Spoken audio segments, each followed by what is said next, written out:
अगला एडजस्टमेंट का मॉडल है द साइको एनालिटिक मॉडल। जैसे कि डेवलपमेंट की हमने थियरी पढ़ी थी, साइको एनालिटिक थियरी जो सिगमंड फ्राइड ने दी थी, उसी से इस मॉडल का जन्म होता है। और सिगमंड फ्राइड के अलावा जो न्यू फ्राइडियंस जो थे उन्होंने भी इसका समर्थन किया है, जैसे एडलर, जुंग और दूसरे हम देखेंगे। तो फिलहाल हम देखते हैं कि सिगमंड फ्राइड का क्या विचार है एडजस्टमेंट के बारे में। सिगमंड फ्राइड के विचार से ह्यूमन साइकी जो है, जिसे मानवीय मस्तिष्क कहते हैं, उसकी 3 लेयर्स है। ये हम पढ़ भी चुके हैं, द कॉन्शस, द सबकॉन्शस और अनकॉन्शस। अनकॉन्शस जो लेयर है या अनकॉन्शस लेवल जो है माइंड का, वो ही बिहेवियर को कंट्रोल करता है। यही डिसाइड करता है कि एक इंडिविजुअल के सेल्फ का उसके एनवायरनमेंट के साथ एडजस्टमेंट हुआ है या नहीं हुआ है। मतलब एडजस्टमेंट और मेल एडजस्टमेंट को तय करने का काम यही अनकॉन्शियस माइंड करता है। और इसी के अंदर जितनी भी रिप्रेस्ड विशेज होती है, डिजायर्स होती है, फीलिंग्स होती है या कुछ ड्राइव्स और मोटिव जो है, अधिकतर जो सेक्स और एग्रेशन से रिलेटेड है, वो सारे अनकॉन्शियस लेवल में होते हैं। कोई व्यक्ति किस हद तक एडजस्टेड या मेल एडजस्टेड है, इस बात पर तय करता है कि ये डिजायर्स जो है वो किस हद तक कंट्रोल में है या नहीं है। तो सिंपल भाषा में हम देखें तो ह्यूमन साइकी का जो लेवल है अनकॉन्शियस, उसको ही ज़्यादा फोकस किया गया है सिगमंड फ्राइड के इस व्यू में। सिगमंड फ्राइड ने कुछ इमेजिनरी कॉन्सेप्ट इजाद किए थे, जैसे इद है, ईगो है और सुपर ईगो है। और यही एक इंडिविजुअल के एडजस्टिव या नॉन एडजस्टिव बिहेवियर का जो पैटर्न है उसको डिसाइड करते हैं। तो ये 3 इमेजिनरी कॉन्सेप्ट जो है, जो हम डेवलपमेंट में भी पढ़ चुके हैं साइको एनालिटिक थियरी के अंदर, इद, ईगो और सुपर ईगो। इसमें ईगो जो है वो ही बैलेंस बनाए रखता है इद और सुपर ईगो में। तो कहने का मतलब ईगो का रोल काफी इंपॉर्टेंट है। इन तीनों इमेजिनरी कॉन्सेप्ट के आधार पर सिगमंड फ्राइड ने कुछ विचार दिए हैं, कुछ परिणाम निकाले हैं। सिगमंड फ्राइड का मानना ये है कि कोई भी व्यक्ति है उसका बिहेवियर नॉर्मल रहेगा या बैलेंस में रहेगा उसके सेल्फ और इन्वायरमेंट के साथ, उस हद तक कि उसका ईगो जो है वो उसकी इविल डिजाइन्स यानी कि इद की और जो मॉरल इथिकल स्टैंडर्ड है सुपर ईगो की, उनके बीच बैलेंस बनाए रख सकता है क्या। तो ये हमने पहले भी पढ़ा हुआ है कि इद जो है वो डिजायर्स क्रिएट करता है, कोई सोशल नॉर्म्स की बिना परवाह किए हुए, और सुपर ईगो के अंतर्गत नैतिक विचार होते हैं। तो मतलब एक जो है वो हमें बुरा कार्य करने के लिए प्रेरित करेगा और एक जो है वो हमारे सामने उच्च विचार लेके आएगा। तो ऐसी परिस्थिति में ईगो ही है जो इन दोनों में बैलेंस बना सकता है और एक डिसीजन लेता है। तो सिगमंड फ्राइड ने पहला कंक्लूजन यही दिया है कि किसी भी व्यक्ति का बिहेवियर नॉर्मल रहेगा या उसके सेल्फ और एनवायरनमेंट के बीच हार्मनी बनी रहेगी, इस हद तक कि जो उसका ईगो जो है वो एक बैलेंस बनाए रखने में कामयाब रहता है। किसके बीच में? इद में और सुपर ईगो में। इद के अंदर जो इविल डिजाइन्स आती है और सुपर ईगो के अंदर जो मॉरल एथिकल वैल्यूज होती है, उच्च नैतिक विचार होते हैं, इनके बीच में जब तक वो बैलेंस मेंटेन रखेगा तब तक एक व्यक्ति जो है वो एडजस्टेड रहेगा। और जैसे ही ये बैलेंस जो है वो बिगड़ जाता है, एक पर्सन जो है वो मेल एडजस्टेड हो जाता है। दूसरा कंक्लूजन सिगमंड फ्राइड ने ये दिया है कि अगर सुपर ईगो ज्यादा डोमिनेट हो जाता है तो इसके जो रिजल्ट्स होते हैं वो भी काफी बुरे हो सकते हैं। कहने का मतलब इद की जो डिजायर्स है, अगर उसको सुपर ईगो बहुत ज्यादा हद तक दबाए रखेगा तो उसके परिणाम जो है वो काफ़ी खतरनाक हो सकते हैं। ऐसे में एक सिचुएशन ऐसी क्रिएट हो सकती है जो एक व्यक्ति जो है वो न्यूरोटिक हो सकता है, मतलब पागल हो सकता है, मनोविक्षेप हो सकता है, मानसिक रूप से रोगी हो सकता है वो। इसके अलावा एक कंक्लूजन सिगमंड फ्राइड ने और दिया कि अगर सुपर ईगो डोमिनेट ना हो, केवल इद डोमिनेट हो जाए तो ऐसे में भी परिणाम खतरनाक हो सकते हैं, क्योंकि ऐसे में व्यक्ति जो है वो प्लेजर सीकिंग इंपल्सेस क्रिएट करेगा। मतलब जो उसको सुख की अनुभूति करवाए, आनंद की अनुभूति करवाए, वो ही चीजें करना चाहेगा। ऐसे में वो सोशल नॉर्म्स की कोई परवाह नहीं करेगा, सामाजिक नीति नियमों का उल्लंघन करते हुए वो आगे बढ़ेगा। तो मतलब सुपर ईगो का डोमिनेट होना भी खतरनाक है, इद का डोमिनेट होना भी खतरनाक है। और जो ईगो जो है वो जब तक इन दोनों के बीच बैलेंस मेंटेन रखेगा तभी तक एक व्यक्ति का जो बिहेवियर जो है वो नॉर्मल बना रहेगा। इसके अलावा सिगमंड फ्राइड ने एक और कंसेप्ट दिया, वो दिया लिबिडो का। लिबिडो क्या है, ये क्वेश्चन जरूर आ सकता है। और लिबिडो का कॉन्सेप्ट किसने दिया है? सिगमंड फ्राइड ने दिया है। तो लिबिडो किसको कहा जाता है? सेक्स ग्रेटिफिकेशन से रिलेटेड जो एनर्जी है उसके फ्लो को लिबिडो कहा जाता है। मतलब सिगमंड फ्राइड ने सेक्स ग्रेटिफिकेशन को ही ज्यादा महत्व दिया था। सिगमंड फ्राइड का मानना था कि जब तक सेक्स ग्रेटिफिकेशन रहेगा, एक व्यक्ति का जो बिहेवियर है वो नॉर्मल रहेगा और वो एडजस्टेड रहेगा। सिगमंड फ्राइड ने लिबिडो को एक नदी के समान माना है और बताया है कि जब तक इसका प्रवाह अंदर ही होता रहेगा तो व्यक्ति जो है वो खुद से लगाव रखेगा, मतलब उसमें नार्सिसिज्म होगा, खुद से प्रेम, स्वमोह जिसको कहा जाता है। लेकिन जैसे इसका रास्ता ब्लॉक होता है, मतलब जब सेक्स ग्रेटिफिकेशन नहीं हो पाता है, तो इसके रिजल्ट्स काफ़ी खतरनाक होते हैं, जो कि रिग्रेसिव बिहेवियर को जन्म दे सकते हैं, जो कि एक प्रकार की एबनॉर्मलिटी होती है। तो सिगमंड फ्राइड के अनुसार सेक्स ग्रेटिफिकेशन जो है वो एडजस्टमेंट का बहुत बड़ा फैक्टर है। इसके साथ ही सिगमंड फ्राइड ने ये विचार दिया कि एडजस्टमेंट या मेल एडजस्टमेंट को केवल इन टर्म्स में नहीं देखा जाना चाहिए कि व्यक्ति के साथ वर्तमान में क्या रहा है या वर्तमान में वो किन हालात से गुजर रहा है, बल्कि ये जानना भी उतना ही महत्वपूर्ण है कि उसके साथ चाइल्डहुड में क्या हुआ, मतलब पास्ट में उसके साथ क्या हुआ है। एक बच्चे के रूप में उसने कैसा एक्सपीरियंस किया है, क्या उसकी सेक्स डिजायर जो है वो सेटिस्फाइड हुई है या नहीं हुई है, किस प्रकार से वो सेक्सुअल डेवलपमेंट की जो अलग अलग स्टेजेस है उनसे गुजरा है। ये सारा जानना ही उतना ही इंपॉर्टेंट है और यही तय करता है कि एक व्यक्ति एडजस्टेड है अपने एनवायरनमेंट के साथ या मेल एडजस्टेड है। तो इस प्रकार से ये थे विचार सिगमंड फ्राइड के।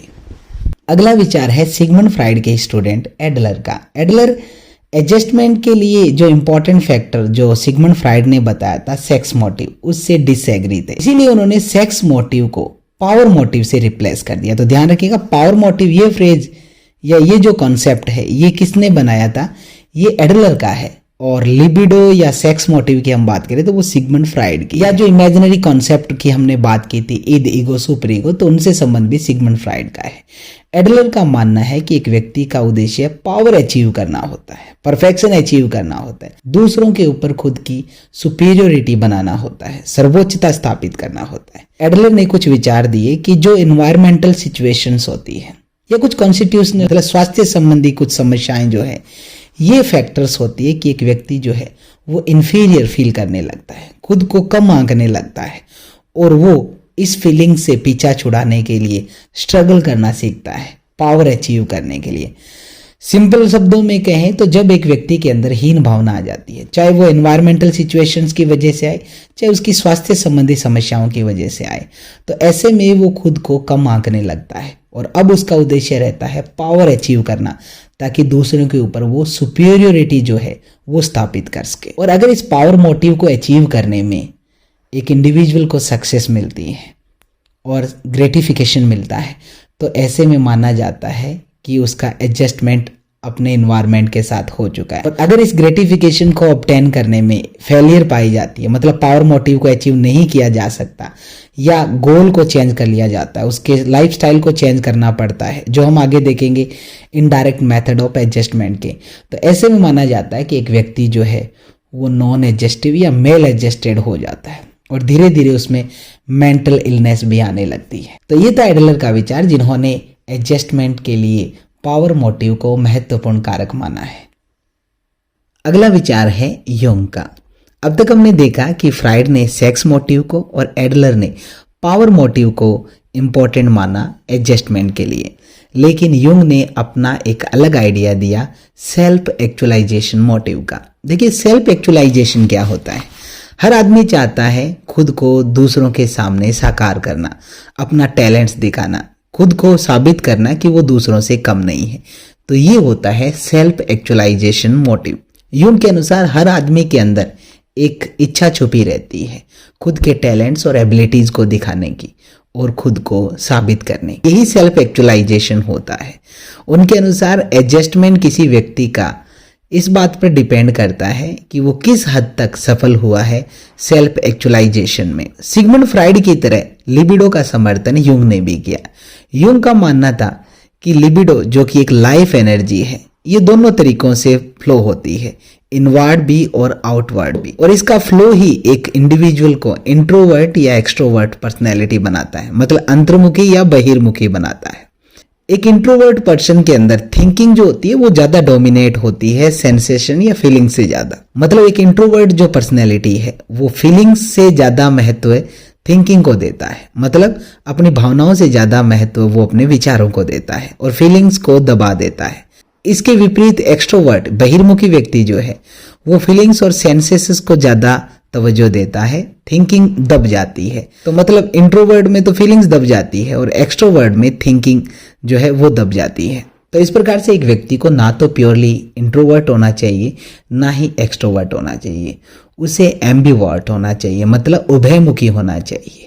ये भी ध्यान रखिएगा कि पर्सनैलिटी के ये जो तीनों जो टाइप्स है वो युंग ने माने हैं, इंट्रोवर्ट, एक्सट्रोवर्ट एंड एम्बिवर्ट।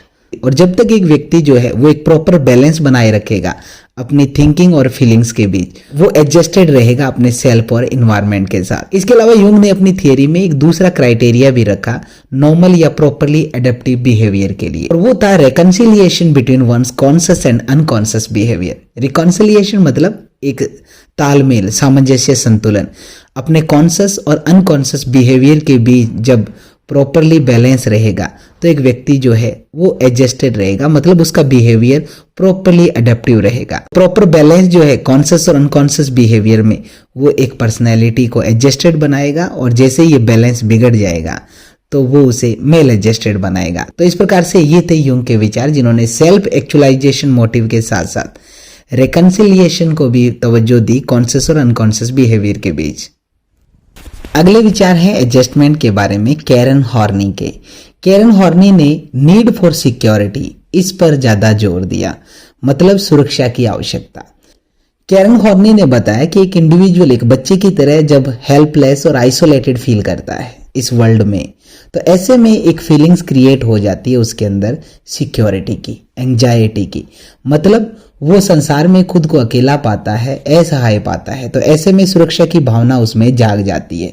हालांकि रीजनेबल कंसर्न जो है सिक्योरिटी की वो तो नॉर्मल है, लेकिन अगर एक व्यक्ति के अंदर सिक्योरिटी की ये फीलिंग बहुत गहरे तरीके से घर कर जाए तो ये काफी खतरनाक हो सकती है और वो मेल एडेप्टिव यानी कि एबनॉर्मल बिहेवियर शो कर सकता है। मतलब ये नहीं कि हर सिचुएशन में एक इंडिविजुअल जो है वो सिक्योरिटी फील करता ही रहे, डर फील करता रहे, एंजाइटी फील करता रहे।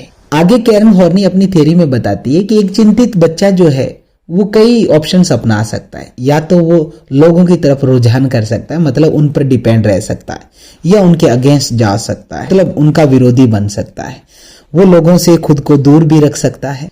तो अगर एक पर्सन इन तीनों को इंटीग्रेट कर लेता है और ये तीनों रिस्पॉन्सेज शो करता है सिचुएशन के हिसाब से, तो वो अपने इन्वायरमेंट के साथ एडजस्टेड हो जाता है। इसके अलावा कैरन हॉर्नी ने अपनी थ्योरी में बताया कि मेल एडजस्टमेंट का एक अन्य कारण होता है या तो डिनाइल, मतलब किसी चीज को नकारना, या सेल्फ रियलाइजेशन या सेल्फ एस्टीम की जो नीड है उसको रियलाइज करने में अड़चन महसूस करना। और इसमें सबसे मुख्य कारक काम करता है वो एंजाइटी, चिंता काम करती है। जब एक व्यक्ति चिंतित होता है तो ऐसे में वो अपने आप को महत्व देना कम कर देता है, वो संतुष्ट हो जाता है कि शायद ये उसके वश की बात नहीं है, मतलब वो इन चीजों से पीछा छुड़ाने लग जाता है। और ऐसे में एक कन्फ्लिक्ट जन्म लेता है उसके आइडियल सेल्फ के बीच में और रियल सेल्फ के बीच में। मतलब एक तो वो जो वो वास्तविक रूप से है, एक वो जो वो बनना चाहता है, इनके बीच में एक कन्फ्लिक्ट आ जाता है। और एक व्यक्ति जो है वो एडजस्टेड या नॉर्मल तब तक रहता है जब तक इन दोनों के बीच में एक बैलेंस बना रहे। ऐसे ये बैलेंस जो है वो खराब होगा, डगमगाएगा, ऐसे में एक व्यक्ति मेल एडजस्टेड हो जाएगा या उसका बिहेवियर जो है वो एबनॉर्मल हो जाएगा। सिंपल भाषा में हम यहाँ पर कैरन हॉर्नी के विचार को एक्सप्रेस करना चाहें तो कैरन हॉर्नी ने नीड फॉर सिक्योरिटी को इंपॉर्टेंस दी है, इसके साथ एंजाइटी को भी उन्होंने मुख्य फैक्टर माना है। तो अब तक हमने देखा कि सिगमंड फ्राइड ने सेक्स मोटिव को, एडलर ने पावर मोटिव को, यूंग ने सेल्फ एक्चुअलाइजेशन को और कैरन हॉर्नी ने नीड फॉर सिक्योरिटी को इंपॉर्टेंस दी है। अगला विचार है एरिक फ्रॉम का, जो लगभग कैरन हॉर्नी से मिलता जुलता है क्योंकि इन्होंने भी नीड ऑफ सिक्योरिटी पर फोकस किया है। उन्होंने माना है कि एक छोटे बच्चे के रूप में हर कोई जो है वो आइसोलेशन से डरता है, अकेला रहने से डरता है। अपने चाइल्डहुड में उसकी एक डिजायर होती है अपनी फैमिली के साथ रहने की, अपने फैमिली के सारे मेंबर से बिलोंग होने की और उनसे लव, अफेक्शन और सिक्योरिटी पाने की। लेकिन वक्त के साथ साथ जैसे वो मैच्योरिटी प्राप्त करता है उसके अंदर एक अलग ही फीलिंग आने लगती है फ्रीडम की, और वो खुद को इन बॉन्ड से बचाना चाहता है, वो सारे बॉन्ड जो उसे सिक्योरिटी प्रोवाइड करवाते हैं। सिंपल भाषा में कहें तो चाइल्डहुड में हर कोई अपने परिवार के साथ रहना चाहता है, लेकिन जैसे ही मैच्योरिटी आती है हर किसी को एक अलग ही प्राइवेसी चाहिए, और ऐसे में वो सारे बॉन्ड जो हमें सिक्योरिटी प्रोवाइड करवाते थे उनसे हम पीछा छुड़ाना चाहते हैं। तो ऐसी सिचुएशन में वो एक ऐसे कन्फ्लिक्ट में आ जाता है जहां पर वो तय नहीं कर पाता कि क्या उसे अपनी सिक्योरिटी के लिए दूसरों पर डिपेंड रहना सही है या अपनी जो फ्रीडम की जो डिजायर है उसको पूरा करें। ये था एरिक फ्रॉम का विचार। अगला विचार है विल्हम रीच का। रीच ने सेक्सुअल एनर्जी जो टर्म जो था उसको वाइडर सेंस में यूज किया। उन्होंने टर्म यूज किया ऑर्गन एनर्जी, एक ऐसा लाइफ फोर्स जो टोटल बिहेवियर को एनर्जी प्रोवाइड करवाता है। यह सेल्फ एक्सप्रेशन के जितने टाइप्स है उनके लिए ये रिस्पॉन्सिबल है। मतलब हम अपनी बात को जब जाहिर करना चाहते हैं तो ऐसे में एक ऑर्गन एनर्जी काम करती है, और ये सेक्सुअल एनर्जी की तरह ही है लेकिन एक वाइडर सेंस में है। अगर ये एनर्जी सही तरीके से चैनलाइज्ड है, मतलब अगर इसका फ्लो नॉर्मल तरीके से हो रहा है तो एक व्यक्ति एडजस्टेड रहेगा और एक अच्छे फिजिकल और मेंटल हेल्थ को एंजॉय करेगा। लेकिन जैसे ही ये फ्लो ब्लॉक होता है तो फिजिकल डिस्कम्फर्ट आते हैं और एक व्यक्ति जो है वो साइकोलॉजिकल और फिजियोलॉजिकल डिसऑर्डर को फेस करता है और मेल एडजस्टमेंट और मेंटल इलनेस का शिकार हो जाता है। तो विल्हम रीच ने ऑर्गन एनर्जी इस टर्म को ज्यादा महत्व दिया, इस चीज को ध्यान रखिएगा। साइको एनालिटिकल मॉडल के अंदर लास्ट विचार आता है एरिक्सन का। एरिक्सन एडजस्टमेंट को एक ऐसे फंक्शन के रूप में देखते हैं जो कि एक कन्फ्लिक्ट है इनबॉर्न इंस्टिंक्ट्स और सोसाइटल डिमांड्स के बीच। मतलब जो हमारी जन्म जातीय मूल प्रवृत्तियां हैं उनके बीच और समाज के जो नियम कायदे हैं इनके बीच एक कन्फ्लिक्ट है। मतलब हमारी मूल प्रवृत्ति कुछ अलग है लेकिन समाज हमसे कुछ और चाहता है। इस बात को डिस्क्राइब करते हुए एरिक्सन ने ह्यूमन जो स्पैन है, मानवीय जीवन जो है, उसको 8 चरणों में बांटा है। ये हम डेवलपमेंट के अंतर्गत एरिक्सन की थ्योरी पढ़ चुके हैं, तो यहाँ पर उसे विस्तार से पढ़ने की आवश्यकता नहीं है। सिर्फ हम इतना जानेंगे कि प्रत्येक स्टेज के अंदर सोसाइटी जो है वो एक इंडिविजुअल से एक अलग ही पर्टिकुलर डिमांड रखती है उस एज के दौरान, और अगर वो उसको फुलफिल कर पाता है उस लाइफ स्पेन के दौरान तो वो एडजस्टेड हो जाता है, और नहीं कर पाता है मतलब अगर उसके इंस्टिंक्ट्स और सोशल डिमांड्स के बीच कन्फ्लिक्ट ज़्यादा हद तक बढ़ जाता है तो वो मेल एडजस्टेड हो जाता है। तो इस प्रकार से ये था एडजस्टमेंट का last model, psycho analytical theory, जिसमें हमने 7 अलग अलग साइकोलॉजिस्ट के व्यूज पढ़े हैं। तो फिलहाल इस वॉल्यूम में इतना ही, मिलते हैं एडजस्टमेंट के मेथड्स के साथ। तब तक के लिए दीजिए इजाजत, शब्बा खैर।